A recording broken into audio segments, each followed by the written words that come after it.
Chẳng ta ghi nè ba cái bu nè chẳng lời cùng lê chẳng ta ghi nè ba cái bu nè chẳng lời chỉ đi ta li mà người ta là tôi và tôi chỉ đi tôi là người ta bây giờ là có chỉ ra mi bi mà cả bây giờ là người mình nan có rồi nan guru cho tôi nan có rồi cho ta có abung do ane makara tapa dai dole jia liye ini jibri tuat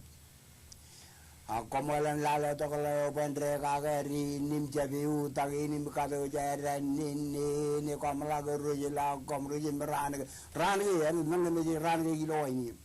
ran gai wa ini binim tanah malala biro binim jika jaga jagi janawan jika jaga jagi ini gejala itu mur ini matang lagada malangir gole jibui togi jibui mani rai dilie lagai dilie ole agam kala jale iligi jale no to mayal jana makar gigi majala bungi lino amajada anne kaini anne la tagi yang takala tagira taga jone majala batago muru yari tarwa golawi nga golawi rega jabala taga nan ruo jogorino jogor no go big kala go yaude gajan ligini kadben ligi jaragilo na gara ini wa na jawabo jeme jaraga balago jalaro dione metoin Elipapang lakawaja itu lama tiga cini kali. Aku cara kaca warna jama kapalang lalu katan ralim rada lale lain giam teriang lalu ralang ini yang je tagiang je tagirokom royal lagu tergiang muru ya lamarein capala kemuar yang loyur yolgi nami melakat cigrang man wain ni bigari tu ya lagi lamam tu ya jawal puji kamaro lita buita ini me cigragi toni najim tog mai jimin re dal delia capala tagir tagajani bugina jeng legi wa agie wa ini kulit jawab tahu diar tak Bujin nang bukan colok ikan ne jo tuh kulit bing ini noelal gaya joni beri gaya ya ko komodum jet virtual nalele program yon meja to imjan laure to meja to in kia program ini kanan rejang chapreo dar mit ikichen alben magdud gein wuj rej walo ijin ena tage kum kanan rong imek ga rej walo ikichen chaban kanan pewena do ko a Chapreo dinan ko kaciro to kagingan programming email ang magdo ko kumna jiloy ijil lakun gain ko imrejber iumuntal imonakan Robert Ramos Enterprises me kamagdo awalaban magdo gain an alele program yon meja to ilo dialin chage jubilyo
Yakumudum jit virtual alile TV program everyone meja to in kia moda janaro jon malok manar ipendroni lo programming Jangan begini nih loh dan manis menawan alilim lewat janin karwa ini nek capreot rorik lo dari pen program ini kia nganaru jipen ron malok ngancom lakukan program ini nanti kayak bercicit jadi ini wenje tujuin nganaru kubai pen ron lo program ini kia ngan pelikman program ini ar ilo jadi ini kena kacau maglelok ngan cori ngan air kebelok cuan al ngan kejut ilo ini.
Ilo yanin giya jadi kalau karena ini kamolol ngan cari rik. Ilo ej mu rel ginaru irong jaga aleo email tada ngan talent keju kap secretary wan el services el ginair kar kammane aleo air ipen cari rik lelo wawin magdu koran kar kammani ilo yanin giya jana idok wejen lewat cirik melele ngan jabre ri aleo igi chenot Oyain amin alu je programin an alili chen kiyo imon malo. Yago mandam je cheji kiyo po chen pogo ngan gom. Chuan kilen ako oyain po kon marong lo programin imrech ba programin an alili ume kami kijong lo chudi odum je. Ano ke programin ejuas has scramble human kar kimtel an arari. Po kon marong alu je programin ilo an scramble oya igu ugo channel am chen chilu ngai ar perilo chilu aga men ngan channel chilim chuan kia ngai net perilo channel chilim chuan ilo awan rally to longan radam chuan konet marong lo program yo analele ebalang kelgo im chamarong kamani bokon marong lo programin ha keleo mo da in je poch ilo chodini nim lak togelik chenai par poch chit kelgo nganam kajar balantina puy bolantina ilo mon robot nganam marong ngan kajar bali pokon marong lo programin impareno delang cetto im ko marong koneki ilo tuligun tv one jum pen par marong wal programin am a programin ilo chujo num je ilo ani an scramble e wa pungdane mo dada yengane ugade ngan channel silim jon innam konen marong lo program an halele yo me juet ilo chujo num je Kia elgin ami kar lo imelele ko elgin an kar halele kumlele kum 제지도 기여 버전원 말라고 nganar 보도 준 비자전 컬렉션wan chogun tebrum nganaro lale lo yenin kiyo piyana ko mi remana jim loe pijain rudolf kapalle choneo yan roni gine duar choit karik chala gajen ebraino to angar peri peri jilo ranja ko mo dam remo dalok eno dage armejin choy remana jim loe jan mit kejibel kejo chan roni lo yenin pada pijana ko mi remana jim loe ar company lo ailingin chobor ilo yene chuando jin ramjon pugi chongo liya chejala modala kite ye jan ye non kiya rudol kapelle chuani anroni jini dwar ime chadin albrecht kapelle emon eduin barelang kubalo ipen miji robot rai mach lumaro chain train road najin edward kapelle edward nampachuan ewe che emlago rudol kenilang wawen ko kaya no dan kar cherbali peru em kar chuan aro rudali lo yeno kar sino idang to krivelle lo ailang kain agar chuan aro jin the brother imigen cherbali gadan kien go company go kap armian majalin elap an kalap an cherbali peru kim choj karik melele kage im chalaga chen echap armi jo mi cherwana yit kage Pulin road rik ralla da kelgin pada rajaji kachin rudol a engane kugum remana jim loe rudol ke pelle ilo tereo ge ligaw matang nang mot image beri ilo chugulo ilo chabor an kadilik chugul ne chon chugulala liable in high school ilo tereo rudol agar chone maneo agar pelele ipen tamar chone an karero ne jilligumuju ken valio erik dada email ginan mik tamar inchago yar bar chijadrun karayo rajna dan brida e me peri peri raini ni on tiudin brida e najin travel langlang kap luojan armi rain edo ay rauni pelangin majalin emelang armi rajala gajen brida agar karayo ken karlo rudurun rudol e kumi remana jum lo e kiya e me jago peru pada malgan cherbal goan kap nanin kabilu ko jan kap telgu jikaran eno daga karchuan aro ridalilo samlog logot bada yogen karwan lalin chejamin malgalawi achana kemi meji tono daro mor nem rudol engane agar chelok negin ime chelokan kadriri ken menin chebrumut agalang eleng melele korral log ingkumran melele gan rudo aku kebak chet yan kapellero matan imput melele korrum log jani kia jana on malok jen pijain em jana pagadok chuan youth jen ailang lap ngan air alangan kit alewair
lelo warnanin kamolo ngan yudo jan ailingan ailingan lati melap tadangan idinal chorgan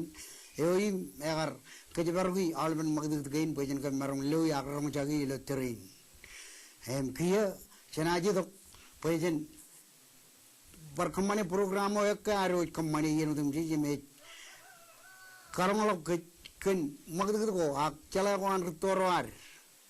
ilo ran ko modalo im programin e jana dan bidak bein libu bu mulayumma parterein kia program ini berkejabala kejo dengan arut pabu lok iten ciburim cumar rorecang gar bidak bein ciburim cumair nganair cidramir rong jage nanin kadakko ak melelego eno de kia cebojak pojen kemlelek chon caban kenan eoi mej berbero dion unin telewan ludo kupanalele rali dongol cilim chon kia nane chujit bidak bein pubum cuma pojen kadakage ejengin ajri cerao choj karik jala poe unin telna ludo kupanalele ilo allengin ejwa ajri ni punili chon ajriyo eligul lap kejparwi kanu kejparwi poe ni chalok chorreno walongani gichen bulim malong akedak kijen chajelo kijen majano cenba cabai jemur imben ko yilawot cuan adri ni punili rajlukun kejebarok air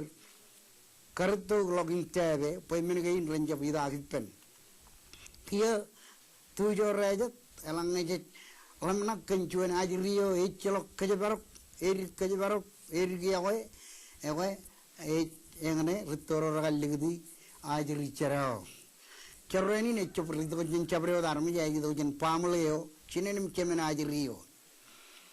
eno de chuchala elen ajri eno chigia wir ilo pamle war agelen project madrdrir kin ge cherbal wai reccha pamman ka reccha pach ajri ro eno ragabung purus ritoro ragallo ge chunin pur labla pilo wayo en rodin ragar kamani chaban kenan kigileb gein pojen marong kalmjegi jam melologi pelange je yawe awle ajri ro nejri lo pamle yar ego jena ajri ni puni ligir na elange or kain ajri ro deo echa pungbror ka ga em jalam nagin kejagrone ego na tabar nani chuje kada ka ge kiya ajri cherao chun ajri yo echlo kejabarwi emarong chap tabar an ekege nai re yar poena magajan mure no de eudelo emalong ebelo ejorren imperwawin ko jet kenege echelok kejebarok me yawe kedubuji nanin ritoror lewe kajuda ke poena ro churan kemem echuan nanin kabile galat poe nanin kabile kejbo jinchap kejol chabreo ro nejir echelok ajriyo jet madardare ken yawe rawale kejebarok rilo chuan ot level me chongok an ajri ni punili chut karik jala boyadwan program in kemle legi melangalen ami o rong jage air kemle legi nani ajri ni punili te ajri or kejadri ri me or yawe I mawlem man rana chechadangane ilo yeno ekkege nai reyar ne mana kare kenege char ajri ni punili tujo rejat alile program ini kwalok pejujen ipendronum percuanalin ciwe vendronum lamna kade edage ena jor ajri cerao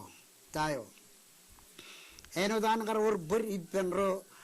eor nejir perenjap ajri ni punili ajri ro nejir ena echa perinot e per beri penritoro elange re kamman ilo pamle ko air ajri ro recep yawer em wadagir per ajri cerao cerren gain ke lilok ngane juga jentwad men ijo ke barok akada gina ajri chigen chalalo janeo agil kun moleo program ini jeloge reji do jani per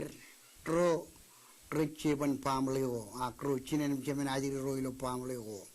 ende chagar bagdok echap ajri ni puniliot wonital na alluda kupanale rali dangol jilim jon puchujen kada kage rebel dagni mude buroro kage erraye im kammane ainot an ritoro garpa im kada gin gej achen bar kalim jek ajri cerao pecerainin naj parito ko ichajan kit milo yenin mujar kada kage nanin ajri cerao akia chana parpagodok cuan al cuan kadak eoi menajidok jan choririk ngan choririk ilo ejmur karena kuala wewin air kadak ingkit ilo chet kain ekrangan menggori kadak raini chojum lalemap ayaw ko parchuanan dia kami dong manam kalak pinakata ko kanya kadak kagi yung rawi ko kacamala Mota ingna palak karang rolir ke mata. Ini ada ini itu ini. Itu aja nailingin menolak. Ini jual mata es. Mere lanya mencari nailingin wajah. Ini kada kumrar podal kumrar. Kada kumrar kebetulan cuaca raini. Esken. Ejmi ureveri lo lubren piu. Ejmi ureveri lo lubren piu. Melelin. Escoya koi me puger ejmi uram. Wan chong. Emano roya uin. Kewit pamli ko ayer. Eno to karo chemen chuan pamli. Emkia. Ini lela uin in baldiga mata enon malo.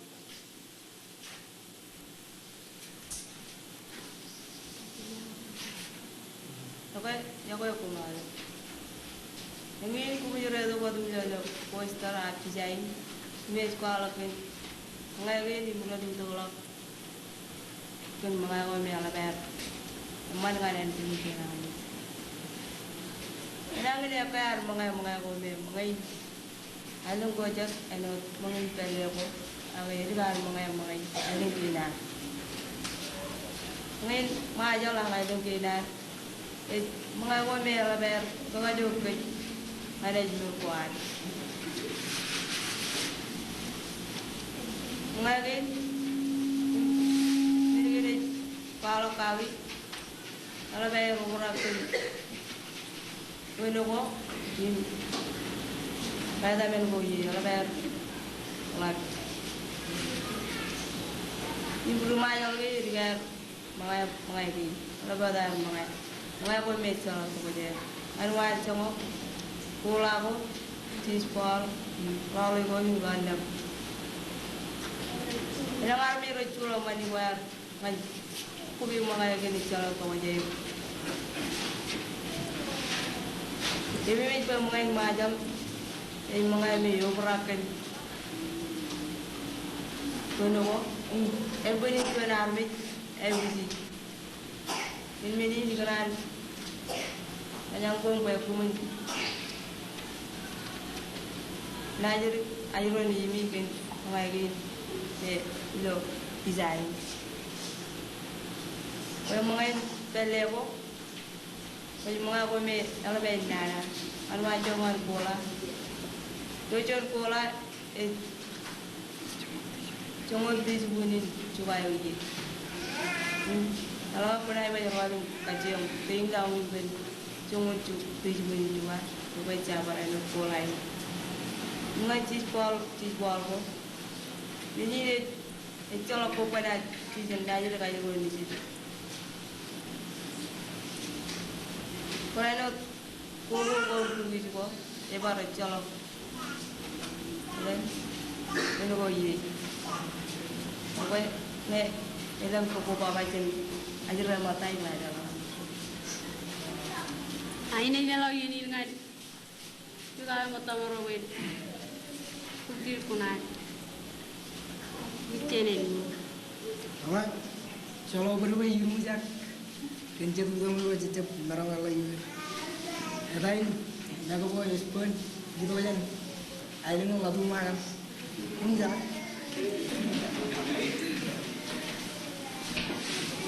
Oh iya, sekarang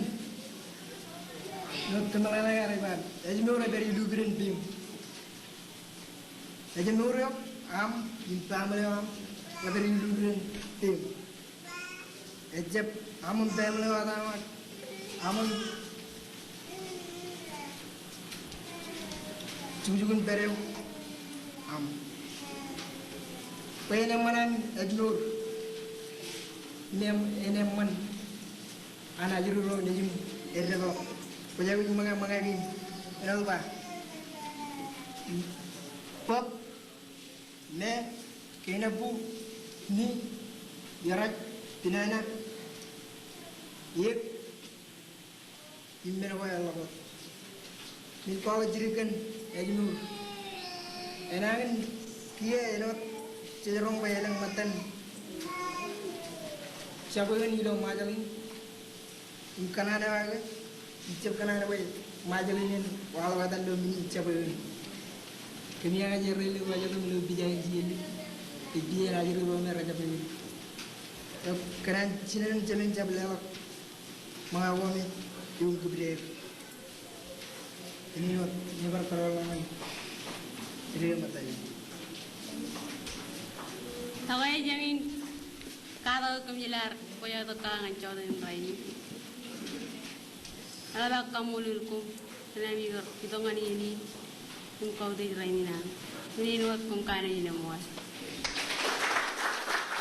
Cek lelogar narin kamul ngan daling ke juga cari romatan imale pro matair imret delirilo program ke inret kamani elgin aro lo kadak emman munyor ar kwalok emilo yenin kenal kecemo bar lelonganir perencar cuanal ngan kejoti lo yenin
Cek lewar narin kamolol kia ngan adri royal ginaru rong jaga al eorar al kake emilo yenin chen kajemak bagadok sekretari mori mede junyan chikin ajmuru arwit ngan ar rong jaga chet melele igi cheno dunin telne an luda kupanalele rali dangol jilim chon adri ni punili chojim lalemak moda janai nai lelo jaket jitangan sekretari naru jikanan lelok ngani yenin ngai or pajmene nakanan kualong ngan kumoj rogomit remandakan lo miro ini jin kia mari kumarong malako pajir. Kamolol kanagi moda janar wan malako diganan ilodan minister wan health service gabru yar barro lewa nanin yagoy kamolol ngan alele gan yenin nganar wan malam kanono yigichen unin talin mejan ludo kapan alele lo yen imej parenod unin talewan ministry nan health services ilo awleban yen Kumol Seredari mari kia ina kidrona wan malako kia ngan kajida ke me walim raboja gicheno unin talin ajrini punili kajida ke modada itu kayak nodi nih ba, ewi aurkin cawan kenanin adri ini punili ngan rolulio kucer bali rainin kamarong kawan malako tu mua. Kamual kanigi eno da karbaj modalak winin talin adri ini punili cuan winin talio me ngai celat programa anel service lo elang wawen ko elap tada lo yeni ne cuan winin tal kanigi iyain jan cabinet kabine weji wan ajri ngana lale ajri ronejir ela ban lap tojan gan ge erreg lawan chuan ajri ngane mane an chuallal po ala bajri rane erreg malok e jilju an majalin pen menin ela ban lap tojan cibarbarin ngan charbal go an ministry nan health services Ay komol everia cawan kenanin ilo charbale wam ewi rebel takin cawan kenani nilo bacar balik ko jelale adalo tu mua kamual kanigi elaban unin talin celet elap tada program go ilo raya mean pobarai ejmur kanigi ilo raya wan pobarai ejmur yor chuan raya ba public health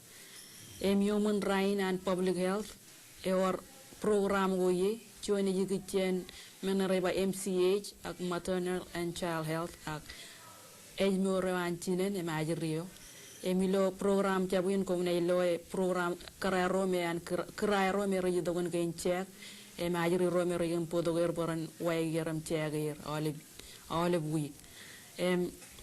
ilo an per program in public health or budget program wo choni gichen family planning e me charbali gichen pamle go nganair kar cibang pamle go kar kopan pamle go air mengai programin jenwat unin talin me ajarini penili alaban celet programin me an public health ebaran wa celet enang no ale brago lo ejmur gan ge ebinam ko jeno lok program go me rejilet ak problem go rejilet chuan ajri chen pamle o megmegay elanga ko kanono gan program go me an mental health ak igichen lale gan ejmuran kamelik ak elanga ko kanan gan program go gichen training ngan tagdero ilo health assistant ro ak practical neuro edang no ale minagain ak ale program go re iyolok ejmuro an pamule go wajiro ngan kawan malok unin tali ne jelet kachojo area go lo ministry an health nai komol ta agal tak ak kadang danggo ilo chujugun ber ak pamle go har igichen cawan kenanin eno dam lale rainin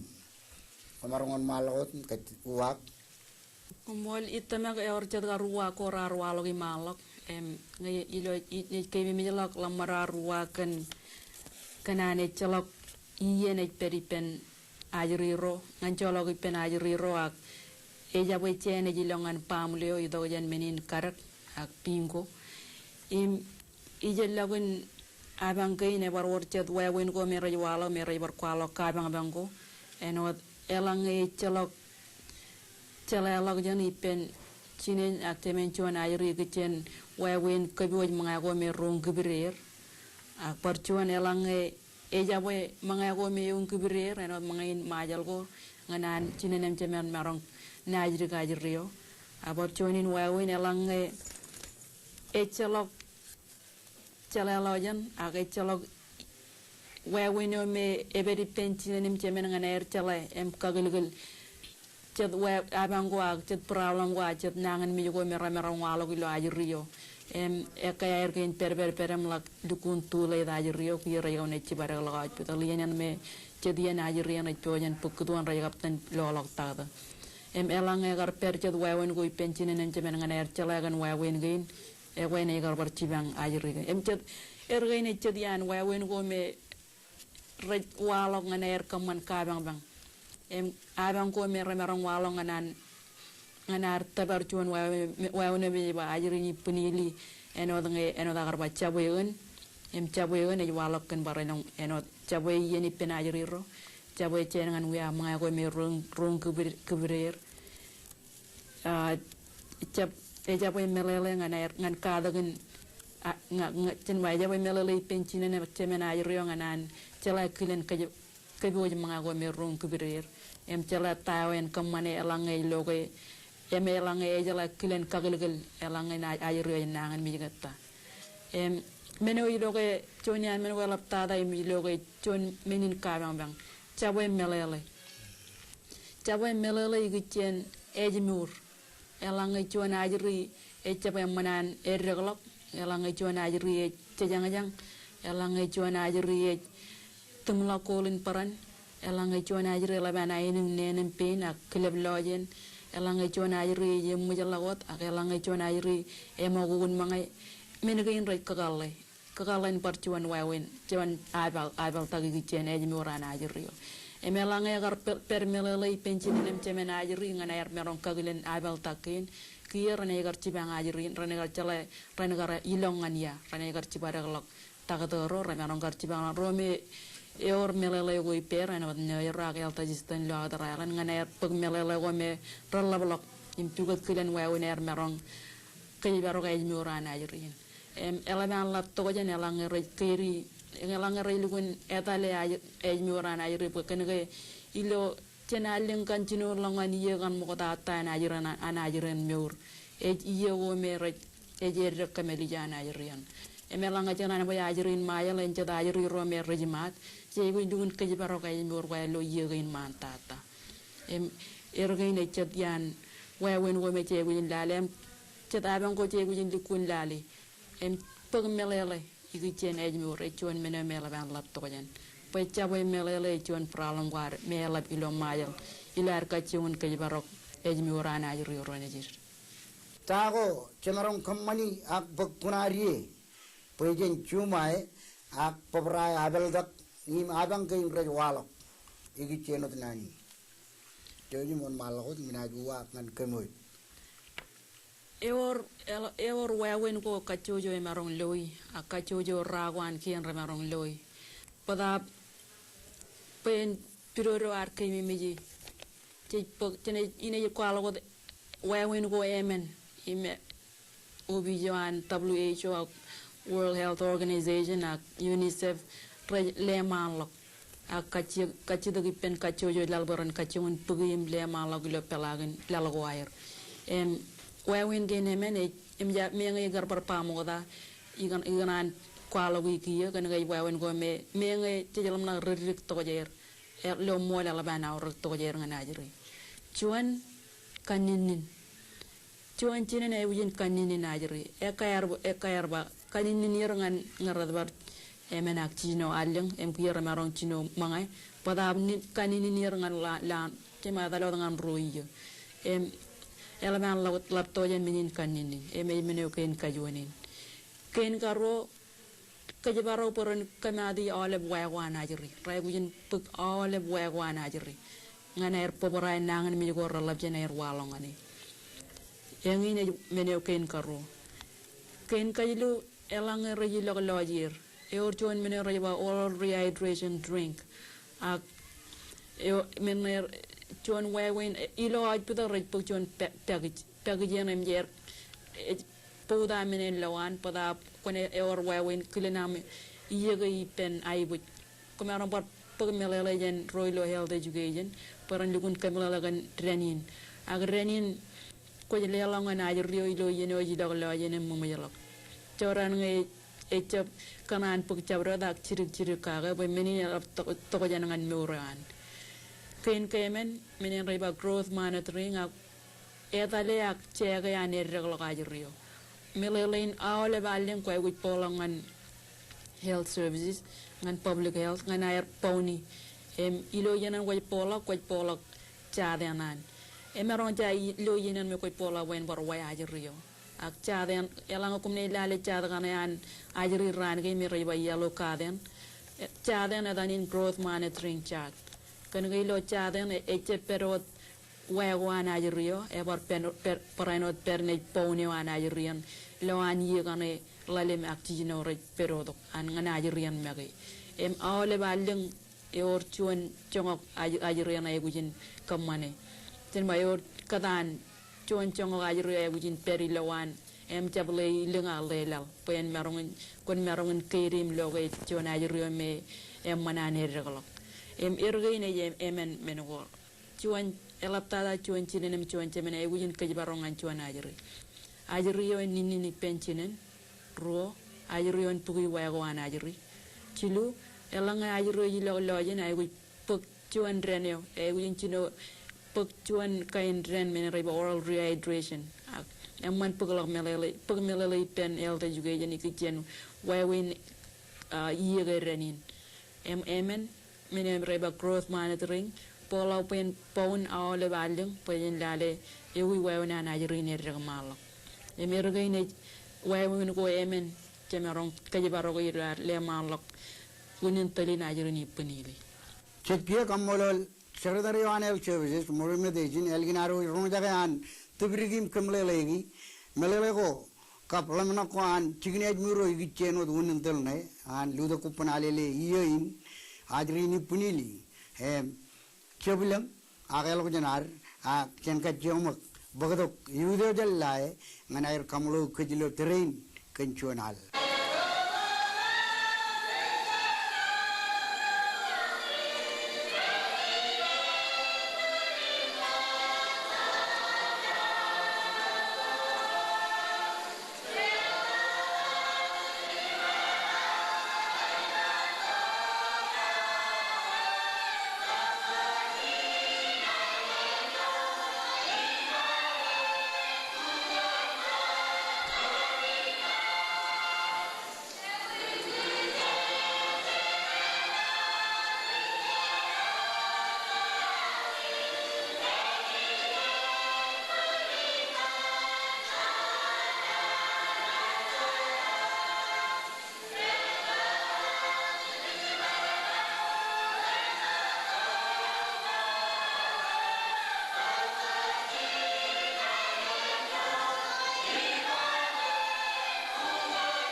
kamolol yudo jalla yakin al emman mune wair ingalab dada ngan ewe ar tiljek in kajbaro wajin maram lo magdgdin mitsaidin chorgan cejamin malgalo yeno dum cecin kamolol yakin chu imona gayawan hey mujina gilo yenin jana lelok ngan rubenado kliblebaro mr arando lobo nganan pagdo bubenado lerigro ruo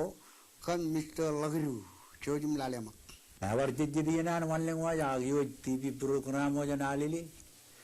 moda jana rion ron jana ilelo ar kamolo lani keniye ni naman nga naro chumur rong jage na jon bewenado karang najri bewenado ikin jed leri reji kuregen big em shibara long mana no turilik em na kabole Your John One na kijo itu lagi tojak mana na kabin magi kajiri rin emranai marangun ko janaya ranai marangun jang jetro jang emelang waun koranai marung kamani cipongun John ran rui lakukan bijugon jet raja daliara jet raja dalilik Agai berlawan leri gro ruto raja dal lawan leri gro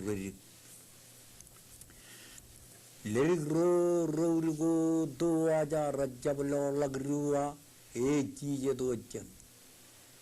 kijang bar do guri ari lo leri gro nai jo roju Itu yar milik itu. Ayawar. Lirigo tu aja. Raja belola gerua. Juta kojen. Lirigo wale. Tanah lemaran ala raja betul perdu lima. Tayo gunio me. Rej perijana me dolo jan kijab. Itu kaya ino rej. Tayan rej pa. Kinan lirigo rajab kana jin likijab. Ragana jin likijab jan meleleo. Lirigo rutor ranaj. Kamane ngane ranajabin magi. Agier reng ay bakalok. Ijo kiyong lagriwe. Jutagi. Lirigo doaj. Rajab lona lagriwa jutako janay. Kijong juta lang tam gerong lirigo aba. Inat gerongan kumang agebe icocom ujeriringanan len lurori liriro liman jangan lima kakanku gumi dir pabulang dan kinir jangin tan kinir abadao agemi juga liu juana man kemjaji kalar roden munore dan unokan lain kayan lag kilimir ewa ecap ayan lag merar ecap ay baru dilu gilne jajaji gilinta ke yang lag gilindrep iyo kita kajan gilindrep emoi cinera bawa jangan lagi mau bajilale tayan ini kok naik perjan lain oh ini juga, kung arong baca ni, oh, ya apa ngi iba tak ke, ijo jin lale kung ang bay kano jin, siang oten, puro mo iri lo ami yang itu kan, tan liriran rento, rimona lo kung kaya, rikamane juan wawan nanangan kung, tan ami siang, emai, liriran wajine alang ko itu. Ko bajang lena mulene bugik e ko na gi kan o ko na iba jali karai yo din mije ko ma alene je kani yang man kilini e je kani yang man na ilale lo na jane peria je romo jange ko bajane o ko na jali kar arrang ta metal agi jango e je kani jin kar ko bajan kawin mega lirigo gan lamuna koan enaj paling cicit tawalik ne cinen lirigo ranaj peljo ipan ronim na idolok emoi jib donora rujim mabum lag mit kedojak jan jiner belik jon ud kagnono rang adalah kijang lari wala jari rita la mirilo liye tori kana alo na lama na jita kin ceraman mini ay bagalo dari ro do arja balo lagrua juta gojan jomo jaru duri member na ba marai tangin ceraman mini yang lama ya gijang jam kejarin na ko bole an wala mandiri ro na jari katarai ro duji aleri ro dor valeri ro to aja raja beloleng lagrua juta gojen yo jaro e ga to likon mo gijang jari jin ligdangan mo manem lo gudun kepojak lalu dengan kedua jun gili dia ni yang manli zaman wanen Korea kuan ritualun likun yang manai luar kali jaga ai bin jago dilbin udion dari ro tua raja belola rua juta kojen le jini real lamare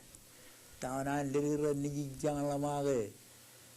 iya ilale yin juta gi jenwan ne rai rolak jalo kamenen renangin lo tahun air jam ke kiye cham lagu ni ala ai rengi ni la lo e cham lagu ne rengi ro rolem pujila ko lalam ko ta aja bu gijang oi ke bangalogan lukuna lukor kore kumiyo ke ngere ba duk jili enana ngaya potjanir aya bar pello iban liriro rurutto liriro doa raja lola grua juta koden yung grua bang dia bar pello kalin king jadi tadai na lukor kore kunya ya bar pello kalu liriro doa raja lola grua juta koden yang alag judan ning dan dang jan udo dilegi jinen liriro lagi rido ba gijangoy jinu yin bulbul jerlan ketterlok liyo ma riro nigi jay drin riyo iru ya baga yo ko taken jadi dongan mo manaba kemudian yang untuk lirik-lirik na Europe jet perbuat gini main mani ya wa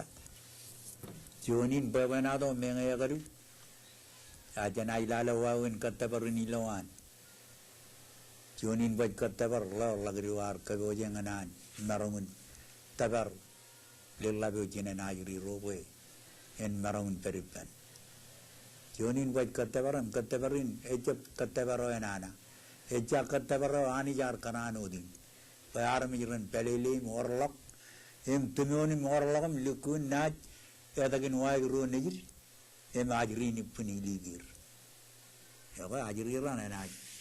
Pegi ini. Ini leo ja yago kumut. Ajri ro kajuju. Ijo ko chapre od rajrong jaga pabana do ini.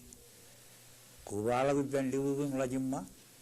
Pidu pirum naj pokchen melele. Igichen pepenado. Hilo yerin gaya jelalo kar nanin kamorol Mr. Lobo elgin anak pokok pepenado ko lagriu em kabulang kijuri kage em hilo yerin chena lelongan yudo jan rida nganair kabalok jonal em alini ganan kemlele chabreo grialo ke alin air rar kamani lo yeneo charrong imlo anak idagado Puritan road and college kayo ilo talagin chicken ilo lalin ngan air kar kumane kuila ko air yon any chojim patrong jakema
Cek bagian ini kia imlelakar nanin kamolo langan yudewan rida eoi me ar pagdok jamlagun program in aro chilo chodin rainin em moda janar na ke jamlag yenin chakanan pagdok chet kachume go igi chenot pijaya ar wala pijain rudo kapalle kachume yo jeno din per rudo be nejine duar kapalle rutto dada nejin atol kapalle em ro nejine duar le nirto dada e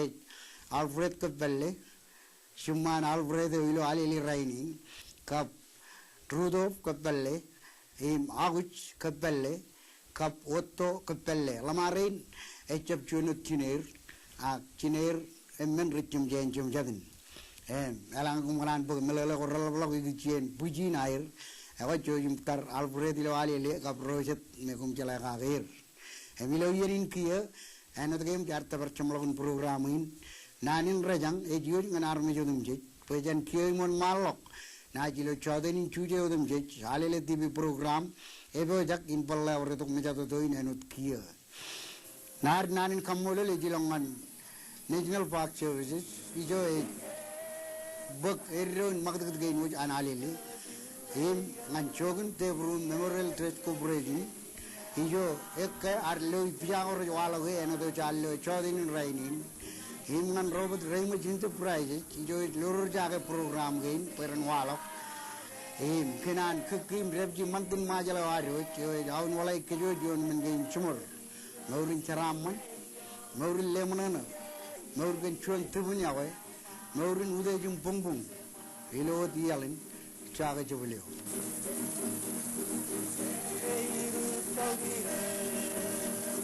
Dari